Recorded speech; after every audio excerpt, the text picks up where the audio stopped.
Yes. Good afternoon दोस्तों। एक बार फिर से आलम सर इंग्लिश ट्यूटोरियल में आपका हार्दिक अभिनंदन, स्वागत। देखो फ्रेंड्स, काफी दिनों से कुछ क्लासेस नहीं अपलोड हो पाई हैं, उसके लिए मैं एक्सट्रीमली सॉरी हूँ। जैसा कि आप लोग को विदित है, जानकारी है कि I got severely accident, so I was unable to upload the classes. तो अभी आने वाले समय में हम दोबारा से एक बार कम बैक कर रहे हैं। रूटीन वाइज क्लासेस आप लोगों को दोबारा मिलेंगे, और आज का अपना जो क्लास है वो अपना क्लास है लोस्ट स्प्रिंग।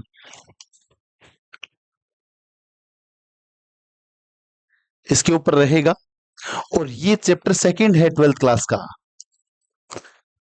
चैप्टर सेकंड है क्लास 12 के अंदर। इसके ऊपर अपनी क्लास आज आपको मिलने वाली है। देखो स्टूडेंट, इसके अंदर लोस्ट का मतलब खोया हुआ होता है, और स्प्रिंग का मतलब आप लोग जानते हो बसंत होता है। तो इसके अंदर दो पार्ट हैं। इस पार्ट के अंदर जैसा कि आप लोगों ने पढ़ा है, तो एक का नाम जो है, उसके अंदर एक जो कैरेक्टर है उसका नाम है साहिब ए आलम, ये उसका नाम है। और एक जो पार्ट हम लोग पढ़ते हैं उसके अंदर मुकेश कैरेक्टर है। दोनों पार्ट के बारे में हम लोग क्वेश्चंस करने वाले हैं। थोड़ा मैं चैप्टर की समरी बता रहा हूं एक बार के लिए। जो आपका साहिब है, वह साहिब क्या है? एक रेग पिकर है। ध्यान से सुनना मेरी बात को। रेग पिकर, कचरा उठाने वाला जो व्यक्ति होता है उसको बोलते हैं। छोटा ही लड़का है, स्कूल नहीं जा पा रहा है, इंटरेस्टेड है स्कूल जाने के लिए, लेकिन कुछ परिस्थितियां उसके सामने ऐसी हैं जिसके कारण से वह स्कूल नहीं जा पाया है। ठीक है ना? और वह कार्य कर रहा है रेग पिकिंग का। इसकी जो राइटर है एनिस जंग, जब उनसे पूछती है कि would you like to go school, क्या तुम स्कूल जाना चाहोगे, तो मानो वो काफी खुश होता है इस बात को सुनने के लिए कि वह भी पढ़ना चाहता है, लिखना चाहता है, आगे बढ़ना चाहता है, लेकिन उनके सामने ऐसी अपॉर्चुनिटीज नहीं मिल पाती हैं, अवसर उनके सामने नहीं मिल पाते हैं। एक जगह है वहां पे सीमापुरी। इसका वर्णन यहाँ पे इस चैप्टर में आप लोग को पढ़ने को और सुनने को मिलेगा। सीमापुरी कहा गया है चैप्टर के अंदर, दिल्ली के प्रीति क्षेत्र में ही पड़ता है, तो ये पेरीफेरी ऑफ दिल्ली में बताया गया है इसको। फिर भी माइल्स अवे बताया गया है, कोसों दूर है, माइल्स अवे फ्रॉम दिल्ली, क्योंकि यहाँ का जो स्ट्रक्चर है रहने का और का, तो वो थोड़ा अच्छा नहीं है, क्योंकि कोई चीज की व्यवस्था ही उनके पास नहीं है। ठीक है ना? क्या कि अगर अपन व्यवस्था की बात करें, तो यहाँ पे सीमापुरी जो जगह है उसके अंदर लेक ऑफ ड्रेनेज, नालियों का अभाव है। ठीक है ना? प्रॉपर पीने की ड्रिंकिंग वाटर भी उनके पास नहीं है पीने के लिए, यहाँ पे इसकी भी कमी रहती है। और उनके जो घर हैं वो मतलब आप लोग को यूं बता दूं, कच्चे मकानों में रहते हैं वो। ठीक है ना? तो ये सब चीजें हम लोग इसके अंदर पढ़ने वाले हैं। अब हम एक एक करके इसके क्वेश्चंस को स्टार्ट करेंगे। थोड़ा सा मैंने बताया है कि ये साहिब का ये चैप्टर जो है, ठीक है, हम लोग इसी चैप्टर से शुरुआत करते हैं। काफी दिन के बाद में मेरा क्लास आया है स्टूडेंट्स, तो एक बार जो भी विद्यार्थी इस चैनल पे नए हैं, चैनल का नाम आप लोग को पहले से ही पता है, आलम सर इंग्लिश ट्यूटोरियल। एक बार सारे दोस्तों दोबारा से सब्सक्राइब करें इस चैनल को। जो विद्यार्थी अभी तक इस चैनल पे नहीं आया है, आलम सर इंग्लिश ट्यूटोरियल के नाम से चैनल है। काफी बढ़िया तरीके से क्लासेस अपलोड की जा रही थी, बीच में बाधाएं आई, रुकावट आई, और हम थोड़े से बिखर गए, बट वापस आ रहे हैं दोस्तों आप लोगों के लिए। बच्चों की डिमांड को देखते हुए सारे जो स्टूडेंट्स का जो एक रेस्पेक्ट और लव जो है कि सर आप क्लास अपलोड करें, अपलोड करें, काफी दिनों से मैसेज उनके आ रहे थे। तो आज रक्षाबंधन के बाद में मैं वापस क्लासेस अपलोड करना स्टार्ट करने वाला हूं आप लोगों के लिए, आप सब बच्चों के लिए। तो यहाँ पे एक एक क्वेश्चंस को हम लोग जिक्र करेंगे, एक एक प्रश्न के ऊपर बात करेंगे। कि पहला प्रश्न यहाँ पे आता है। पहला प्रश्न है कि what is Sahib looking for? Sahib क्या ढूंढ रहा है? ठीक है ना? इन द गार्बेज डंप्स, कचरे की जो ढेर के अंदर। What is looking, what is Sahib looking for in the garbage dumps, कचरे का जो ढेर होता है उसको गार्बेज डंप कहते हैं हम लोग, ये ध्यान में रखें। तो गार्बेज डंप्स के अंदर वे क्या ढूंढ रहा है, what is Sahib looking for in the garbage dumps. ठीक है ना, पहला यहाँ पे साहिब के रिलेटेड पर्सन है, वेयर इज ही, एंड वह कहाँ पे है इस समय, वेयर इज ही, एंड कहां से वो आया है। ठीक है ना, वो कहां से आया है, where has he come from, where has he come from, वह कहां से आया है। ये यहाँ पे पहला प्रश्न आपका बनता है। पहला प्रश्न जो यहाँ पे बन रहा है, ध्यान से सुनिएगा स्टूडेंट्स, मैंने यहाँ पे आपको बताया है, ठीक है ना, कि what is Sahib looking for. Look for का मतलब तलाश करना होता है। साहिब क्या तलाश कर रहा है, इन द गार्बेज डम्प्स, कचरे के जो ढेर हैं उसके अंदर। वेयर इज ही, वह कहाँ है, and where has he come from, वह कहाँ से आया है। इस प्रश्न का उत्तर हम लोग अब देने वाले हैं। तो यहाँ पे हम लोग धीरे धीरे एक एक प्रश्न करके वापस पुराने वाला फ्लो में आएंगे धीरे धीरे, ठीक है ना। पहला प्रश्न आपके सामने ये बन रहा है, ठीक है, कि क्या क्या ढूंढ रहा है, ठीक है ना, looking for a coin in the garbage dumps, कुछ 1 रुपए का सिक्का या कुछ पैसा उसको मिल जाए, ठीक है ना, वही वो गार्बेज डम्प्स पे ढूंढ रहा है। तो यहाँ पे प्रेजेंट कॉन्टिन्यूस आपका टेंस आ जाएगा, तो ये बनेगा, तो साहिब यहाँ पे सब्जेक्ट है, is looking for. Look for का मतलब सर्च होता है, आप यहाँ पे सर्चिंग भी लिख सकते थे, ठीक है ना। लुकिंग फॉर ए कॉइन, मानो कि एक सिक्के की तलाश कर रहा है, कुछ रुपये की तलाश कर रहा है वो, कहां पे, इन द गार्बेज डम्प्स, कचरे के ढेर के अंदर, इन द गार्बेज डम्प, ठीक है ना। यहां पे ये वाली बात आपको याद रखनी है। Sahib has come from Bangladesh, Sahib Bangladesh से आया है, Sahib has come from, Dhaka से आया था, ढाका बांग्लादेश से। एंड वर्तमान में, एंड प्रेजेंटली, प्रेजेंटली ही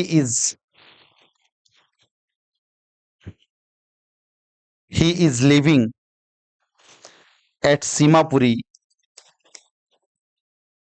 और हमने कहा अभी वर्तमान में वह सीमापुरी में रह रहा है, और वो सीमापुरी कहां पड़ रही है, दिल्ली के अंदर। अब इस प्रश्न का उत्तर मैं आपको दोबारा एक्सप्लेन कर रहा हूं, एक बार सारे विद्यार्थी बहुत अच्छी तरीके से देखेंगे, ठीक है ना। What is Sahib looking for in the garbage dumps, garbage dumps हैं, कचरे के जो ढेर हैं उसके अंदर साहिब क्या ढूंढ रहा है। वेयर इज ही, वो अभी कहां पे है, and where has he come from, वह कहां से आया है। अब आप इस प्रश्न की बात करेंगे तो देखो आपको 2-3 स्ट्रक्चर्स यहाँ पे देखने को मिल रही हैं। एक यहाँ पे पहला जो वाक्य यहाँ पे लिखा हुआ है, साहिब इज, ठीक है ना, लुकिंग फॉर ए कॉइन। अब देखो जब भी आप वाक्य बनाते हो इजेमआर आईएनजी वाला, तो स्टूडेंट सबसे पहले आपको सब्जेक्ट लगाना होता है, सब्जेक्ट के बाद में आपको इजेमआर लगानी होती है, ये ध्यान में रखें आप लोग। इजेमआर के बाद में जो आप मेन वर्ब लगाते हो वो आपकी आईएनजी में आएगा। तो यहाँ पे आपका आंसर आ जाएगा Sahib is looking for a coin. यहाँ पे आईएनजी के बाद में यहाँ पे आपका ऑब्जेक्ट यहाँ पे आ जाएगा, ठीक है ना। क्या तलाश कर रहा है, तो ये आपका सब्जेक्ट हो गया, इज यहाँ पे हेल्पिंग वर्ब हो गई, लुकिंग फॉर ये फ्रेजल वर्ब है एक प्रकार से, और ये मेन वर्ब का ही काम कर रही है। यहाँ पे लुकिंग फॉर ए कॉइन, एक सिक्के की तलाश कर रहा है, और कहाँ पे कर रहा है, ये वाला आपका ऑब्जेक्ट है, यहाँ पे ध्यान से सुनना मेरी बात। और इन द गार्बेज डम्प्स, कचरे के ढेर के अंदर, ये आपका एडवर्बियल होता है। एक वाक्य की स्ट्रक्चर की अगर हम लोग बात करें तो यहाँ पे सब्जेक्ट आ रहा है, हेल्पिंग वर्ब आ रही है, मेन वर्ब आ रहा है, ऑब्जेक्ट आ रहा है, और आगे वाला पार्ट यहाँ पे एडवर्बियल वाला भाग है, एडवर्ब वाला भाग है। अब यहाँ पे इसकी अगर हम लोग बात करें तो साहिब हैज कम, अब देखो साहिब आया है तो सबसे पहले यहाँ पे सब्जेक्ट लगाया आपने, यहाँ पे हेल्पिंग वर्ब के रूप में लगा दिया हैज या हैव, और मैन वर्ब के रूप में थर्ड फॉर्म लगाया है। तो यहाँ पे प्रेजेंट परफेक्ट की स्ट्रक्चर बनती है ऐसे, सब्जेक्ट के बाद में हैज या हैव और वर्ब की थर्ड फॉर्म। जिन स्टूडेंट्स को इंग्लिश बनाने नहीं आती उनके लिए ये क्लासेज जो मैं अभी अपलोड करूंगा उनके लिए बहुत किफायती रहेगी। 12th क्लास के सारे बच्चों को चैनल को सब्सक्राइब कर लेना चाहिए और उन सभी विद्यार्थियों के तक भी ये सूचनाएं पहुंचाएंगे आप लोग कि इस प्रकार का प्लेटफॉर्म भी है तुम्हारे इंग्लिश सिखाने के लिए। क्वेश्चंस एक्सप्लेन करने का हमारा टास्क रहेगा। साहिब हैज कम, वह आया है, फ्रॉम बांग्लादेश, बांग्लादेश से के अर्थ में आप लोग फ्रॉम लगाते हैं। यहाँ पे अगर हम लोग इसका एनालिसिस करें तो ये आपका सब्जेक्ट हो जाएगा, ये यहाँ पे हेल्पिंग वर्ब हो जाएगा, ये आपका मेन वर्ब हो जाएगा। सब्जेक्ट एचवी और एमवी, एंड और। अब देखो एंड तो आपका एक कंजक्शन होता है, जब वाक्य में आप लोग क्रमबद्धता को बताते हैं, एक वाक्य को दूसरे वाक्य से अब जब जोड़ते हैं तो आप लोग एंड का प्रयोग करते हैं, याद रखना। तो मैंने लिखा है एंड प्रेजेंटली, वापस से प्रेजेंट कॉन्टिन्यूस का स्ट्रक्चर यहाँ पे आया है। ही इज लिविंग, वह रह रहा है, यहाँ पे ही आया है साहिब के लिए। बार बार आप लोग को पता रहे नाउन का यूज नहीं करना होता है, संज्ञा का प्रयोग नहीं करना होता है और संज्ञा के स्थान पे सर्वनाम शब्दों का प्रयोग करना होता है। इस कारण से मैंने लिखा है he is living at Seemapuri in Delhi, वह सीमापुरी में रह रहा है दिल्ली के अंदर। ले लीजिएगा स्क्रीनशॉट, बढ़ते हैं आगे। अच्छा क्वेश्चन है, एग्जाम में पूछा जा सकता है।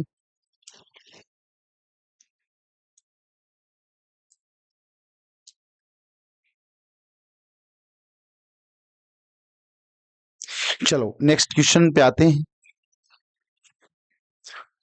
अभी तक हमने एक क्वेश्चन डिस्कस किया है, थोड़ी सी समरी डिस्कस की थी पार्ट की, ठीक है ना, क्योंकि अपनी क्लास क्वेश्चन के ऊपर है तो इसलिए मैंने ज्यादा समरी पे टाइम लगाया नहीं है। यहाँ पे आज का अपना दूसरा question, Wahi is Sahib not happy, Sahib खुश क्यों नहीं है, वर्किंग का मतलब कार्य करके, एट द टी स्टॉल, चाय की दुकान के ऊपर कार्य करके वह ज्यादा खुश नजर नहीं आ रहा है, ऐसा क्यों। ठीक है ना। या फिर देखो ये प्रश्न थोड़ा सा घुमा के भी आता है कि साहिब अनहैप्पी क्यों है चाय की दुकान पे काम करके। देखो साहिब पहले अपनी मर्जी का मालिक होता है, जब कचरा उठाना होता है तब वो उठाता है, जहां कहीं भी वो जाना चाहता है वहां पे वो जा सकता है। लेकिन अब जब वो, देखो मैं आपको बता दूं कि साहिब है ना, जब चैप्टर का एंड होता है तो वो एक चाय की दुकान पे काम करने लग जाता है, तो उसके पास चाय की सॉरी दूध की एक बरनी होती है, ठीक है ना। हालांकि उसको 800 रुपये मिलते थे और सभी टाइम का मील मतलब भोजन उसको मिलता था, फिर भी वो खुश नजर नहीं आ रहा है, ये ऐसा हमने चैप्टर के अंदर पढ़ा था।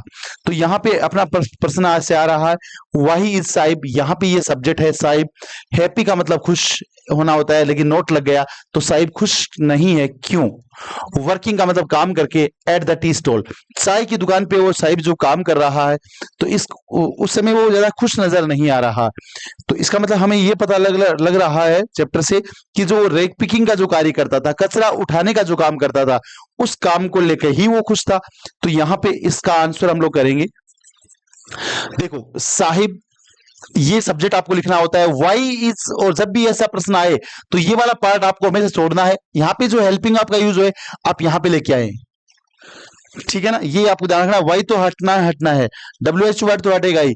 साहिब इज नॉट हैप्पी या अनहैप्पी, नॉट हैप्पी को आप अनहैप्पी भी बोल सकते हो, नॉट हैप्पी वर्किंग मतलब काम करके, एट द टी स्टॉल चाय की दुकान के ऊपर, स्टॉल छोटी दुकान होती है उसको हम लोग स्टॉल कहते हैं, बिकॉज क्योंकि।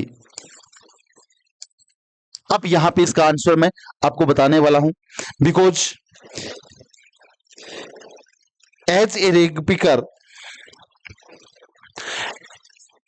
एज ए रेग पिकर कचरा उठाने वाले के रूप में, एज ए रेग पिकर कचरा उठाने वाले के रूप में, ही कुड गो वह जा सकता था, ठीक है ना। मैं बताऊंगा आपको यहाँ पे कुड का यूज क्यों हुआ है। Anywhere he wanted to go, वह कहीं पर भी जा सकता था, एनीवेयर का मतलब कहीं पर भी होता है, और जहां पे वह जाना चाहता था, ही वांटेड टू गो, चाहता था, वांट, और वांट का सेकंड फॉर्म यहां पे लगा दिया मैंने, जहां कहीं भी वो जाना चाहता था वहां पे वो जा सकता था, ठीक है ना। He is not know longer independent, हम लोग ये भी कह सकते हैं कि वह ही इज नो लॉन्गर, एक एक सेंटेंस की व्याख्या करूंगा मैं, एक बार मैं आंसर लिख रहा हूं, he is no longer independent, अब वह स्वतंत्र नहीं रहा है, इंडिपेंडेंट को बोलते हैं स्वतंत्र, ठीक है ना, he is someone servant, he is someone's किसी व्यक्ति का, सर्वेंट नाउ वह अब किसी व्यक्ति का नौकर है, हम लोग ये भी पढ़ते हैं इस बात के अंदर, क्योंकि अब उसको मर्जी का मालिक नहीं रहा है, he has to work under the tea stall owner, अब देखो ही हैज टू वर्क, उसे काम करना पड़ता है, ठीक है ना, under the tea stallers owner, tea stalls, एक minute, under the tea stalls owner, अब यहां पे क्या स्ट्रक्चर्स आई हैं, प्रश्न तो मैं पहले ही समझा चुका हूं कि why is Sahib not happy working at the tea stall, Sahib चाय की दुकान के ऊपर काम करके खुश क्यों नहीं है, अच्छा प्रश्न है, तो देखो यहाँ पे ये क्वेश्चन वाला पार्ट लिखा हमने, Sahib is not happy working at the tea stalls, चाय की दुकान पे काम करके खुश क्यों नहीं है, बिकॉज, क्योंकि वाई की जो उत्तर आप लोग देंगे, यहां पे मैं कोई आपको क्वेश्चन केवल आंसर ही आपको समझाने की कोशिश कर रहा हूं, बिकॉज क्योंकि as a rag picker, as का मतलब होता है स्टूडेंट्स के रूप में एक रेक पिकर के रूप में वह जा सकता था, जब भी कोई व्यक्ति किसी काम को कर सकता था ना, वहां पे ये स्ट्रक्चर फॉलो करना है अपने को,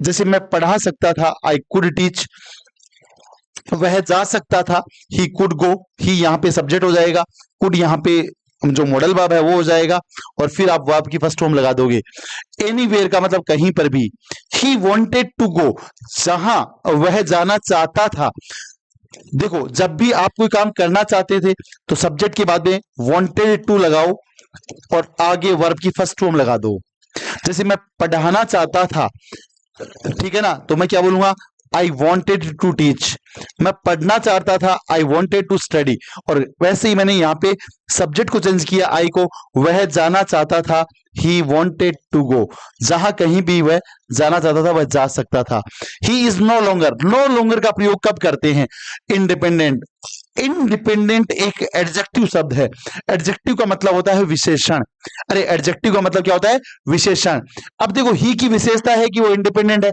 लेकिन नो लॉन्गर लगा दिया, अब और अधिक समय तक वह स्वतंत्र नहीं रहा है, नो लॉन्गर लगने से नेगेटिव बात बन जाएगी, नोट वाली बात बन जाएगी, ठीक है ना, तो अब और अधिक समय तक वह इंडिपेंडेंट नहीं रहा है, स्वतंत्र नहीं रहा है, ये मेरी बात याद रखना आप लोग, ही इज समवंस, ये अपोस्ट्रोफी एस होता है, किसी व्यक्ति का, की और के को दर्शाने के लिए काम में लिया जाता है, ठीक है ना, समवंस किसी व्यक्ति का, क्या है वो, सर्वेंट है, अब he is someone's servant now, ठीक है ना, अब वह किसी व्यक्ति का नौकर बन के रहना पड़ रहा है उसको, he has to work under the tea stalls owner, ठीक है ना, उसको चाय की दुकान के मालिक के अंडर में काम करना पड़ता है, टी स्टॉल ओनर भी लिख सकते हैं अपन, इतना भी लिख सकते हैं, इसको कोई दिक्कत नहीं है, देखो करना पड़ता है तो सब्जेक्ट के बाद में हैज या हैव लगाइएगा आप लोग, और उसके बाद में टू प्लस फर्स्ट फॉर्म लगा देना, कोई दिक्कत नहीं है,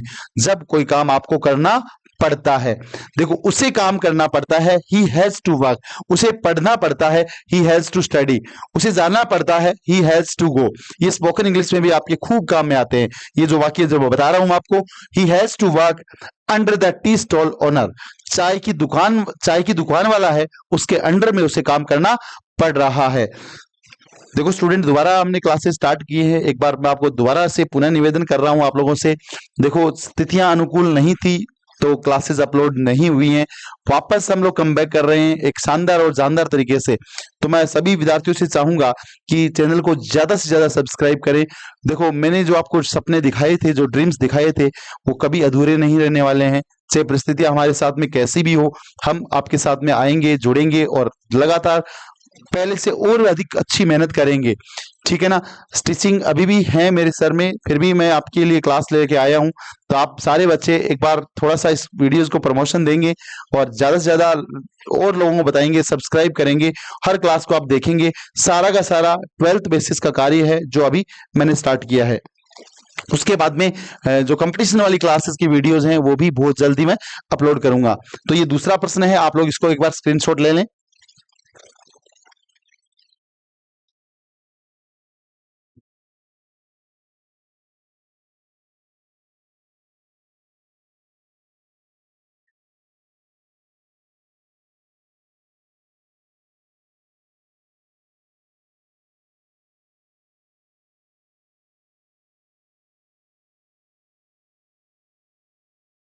एक बहुत बढ़िया प्रश्न हम लेके आ रहे हैं आपके लिए।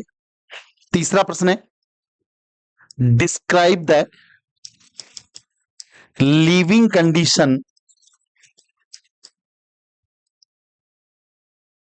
ऑफ सीमापुरी। पाठ के अंदर हमने पढ़ा था सीमापुरी जो दिल्ली के पास का क्षेत्र पड़ता है, उसको यहाँ पे बोला है। तो सीमापुरी का लिविंग कंडीशन क्या है उसका वर्णन करना है। एंड फैमिलीज ऑफ द रेग पिकर्स, और वहां पे जो लोग रह रहे हैं। एंड द फैमिलीज, फैमिलीज का मतलब जो परिवार है, ऑफ रेग पिकर्स, कचरा उठाने वाले, हु लिव हियर, जो लोग यहाँ पे रह रहे हैं उनका वर्णन आपको करना है। अच्छा प्रश्न है, एग्जाम में पूछा जा चुका है, आपको आगे भी पूछा जा सकता है।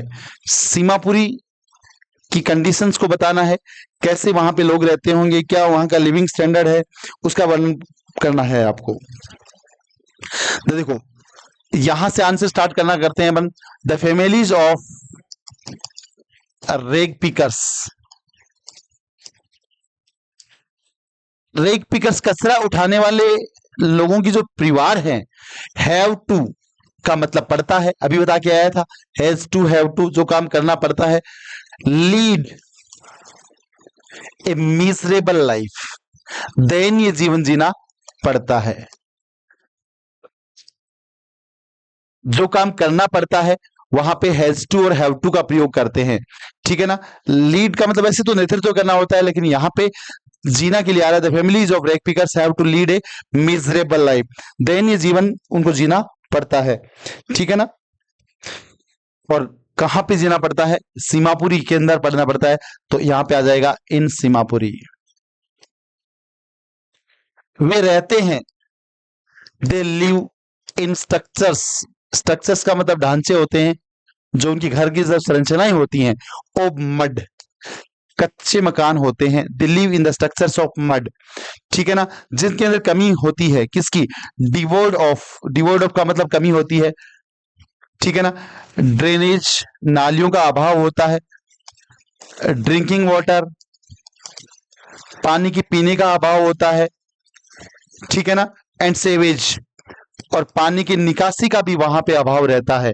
ये हमने पढ़ा था इन चैप्टर के वर्ड्स मीनिंग्स के अंदर, ठीक है ना।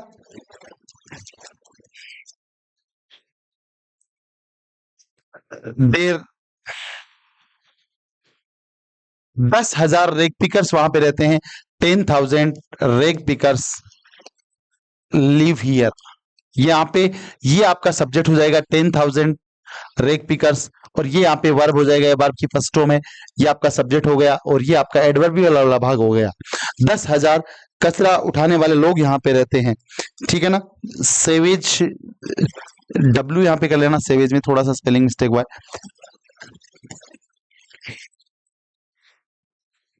ठीक है ना।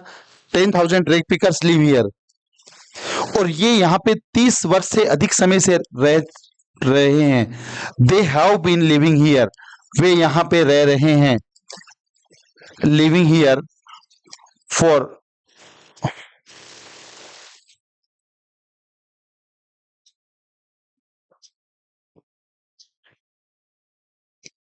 मोर देन 30 years, 30 वर्ष से अधिक समय से भी वो यहाँ पे रह रहे हैं। देखो, जब कोई काम कोई लंबे समय से कर रहा होता है तो यहाँ पर दे उन लोगों के लिए आ रहा है। ये यहाँ पे हेल्पिंग वर्ब हो गया, लिव यहाँ पे मेन वर्ब हो रहा है। हैज बीन और हैव बीन का प्रयोग हम लोग तब करते हैं जब कोई काम पहले से चला आ रहा है, अभी भी हो रहा है। They have been living here for more than 30 years, वे 30 वर्ष से अधिक समय से भी यहाँ पे रह रहे हैं, मतलब ऐसा हम लोग कह सकते हैं। ठीक है ना।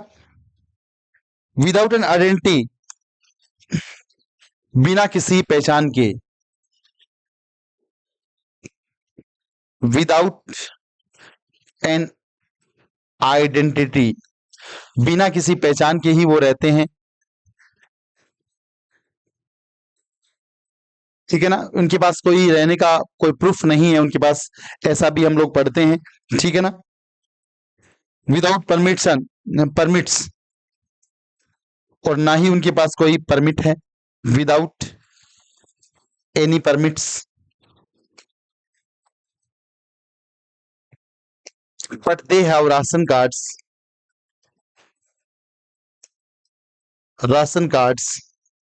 that enable them to buy grain।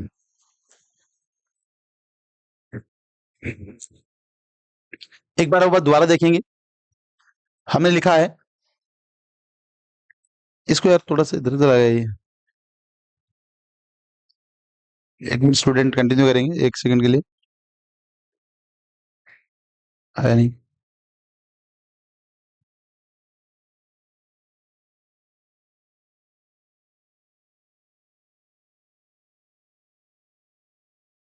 Question अभी आपके सामने है, देखो आप लोग, थोड़ा सा स्क्रीन पे आगे पीछे हुआ है, थोड़ा छोटा करो इसको।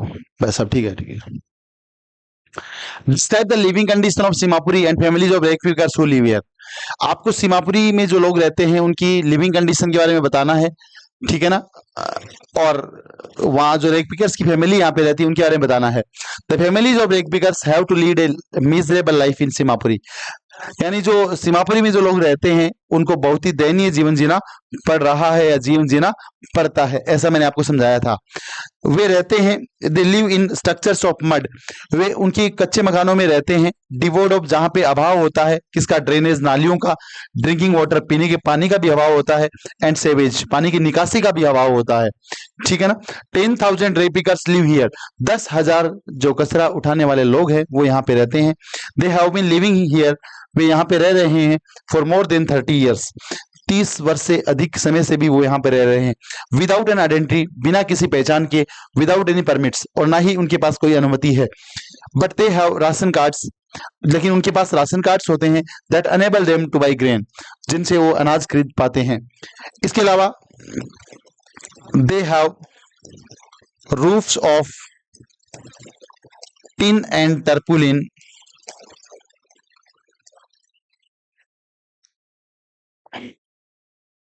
ऑन देयर होम्स, उनके घरों के ऊपर जो छतें होती हैं वो टिन यानी कोई धातु वगैरह की, टर्पुलिन तिरपाल वगैरह होते हैं, उनकी घरों पे छतें होती हैं। दे हैव का मतलब उनके पास है, रूफ्स का मतलब छतें, of tin and tarpaulin on their house, उनके घरों के ऊपर टिन और टर्पुलिन की छतें होती हैं। तो इस पार्ट के अंदर बात अगर हम लोग करें तो पूरा का पूरा रेग पिकर्स का ही वर्णन यहाँ पे आता है। ठीक है ना। और यहाँ पे कुछ और भी लिख सकते हो आप लोग इसके अंदर चाहें तो।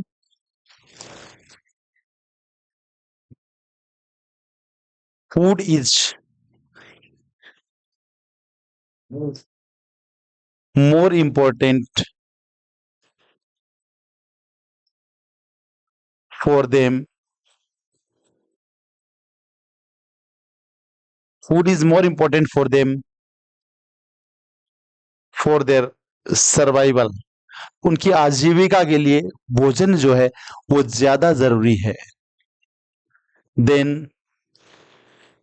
एनी आइडेंटिटी, उनकी उनकी पहचान से भी ज्यादा जरूरी उनके लिए भोजन है, ऐसा भी हम लोग पढ़ते हैं। ठीक है ना। Children have to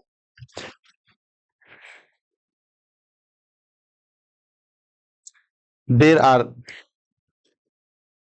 thousands of children हजारों बच्चे हैं, हजारों बच्चे यहाँ पे रहते हैं हु डेप्रीड ऑफ एजुकेशन, जो वंचित रह जाते हैं, हु आर डिप्राइव्ड का मतलब वंचित रह जाना होता है।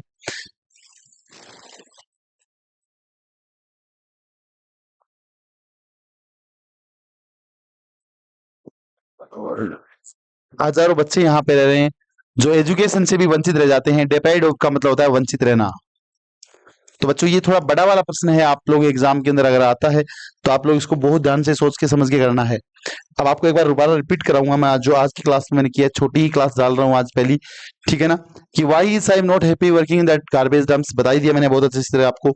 उसके बाद में हमने देखा क्यों खुश नहीं है वो चाय की दुकान के ऊपर काम करके, क्योंकि पहले वो मर्जी का मालिक होता था। और ये वाला प्रश्न बड़ा प्रश्न में आ सकता है। और एक ये प्रश्न जब आता है तो Seemapuri is near by Delhi और on the periphery of Delhi, Delhi के परिधि के क्षेत्र में ही पड़ता है, फिर भी दिल्ली से कोसों दूर है। कैसे? क्योंकि दिल्ली में जो लोग रह रहे हैं उनका लिविंग स्टैंडर्ड काफी अच्छा होगा, लेकिन यहाँ पे जो सीमापुरी में जो लोग रह रहे हैं उनका लिविंग स्टैंडर्ड मैंने आपको प्रश्न के माध्यम से समझाया है।